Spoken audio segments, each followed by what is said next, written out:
Hello. It's a continuation of the third lesson, national income and related aggregates. The next concept is private income.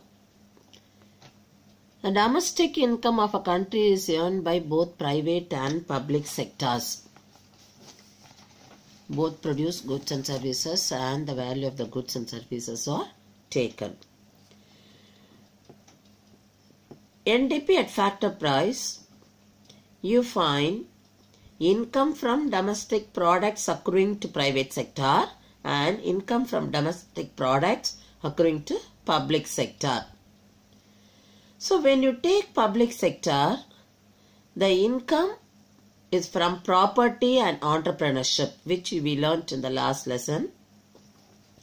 So when you say property, you find telegraphs, railways.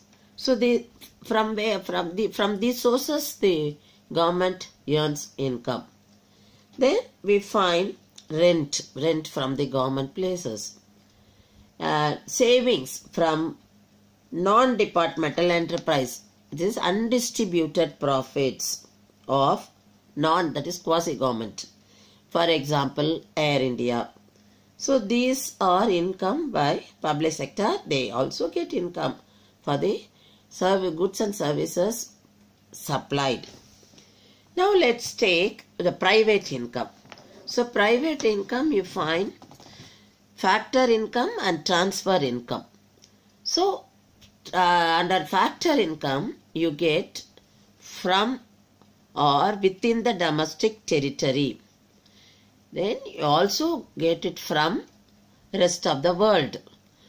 When you get income, earn income from the domestic territory, that is the income is income for the factors of production accruing to private sector. Then from rest of the world, the net factor income from abroad. If you take transfer income we have in the last lesson we did it in detail. It is received, and transfer income is received by both domestic as well as from rest of the world. So when it is within the domestic territory of India, how is it received?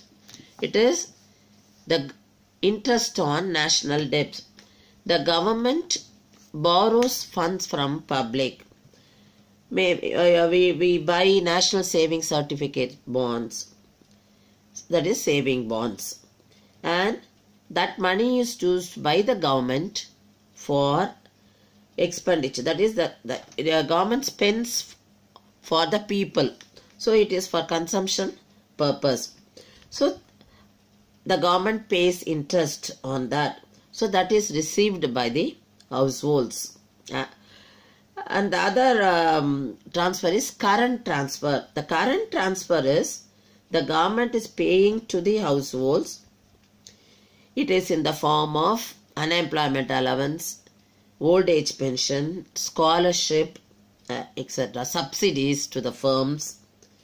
So they are received they are received by the firms and the households. The next one is net current transfer from rest of the world. That is the gifts and remittances from abroad.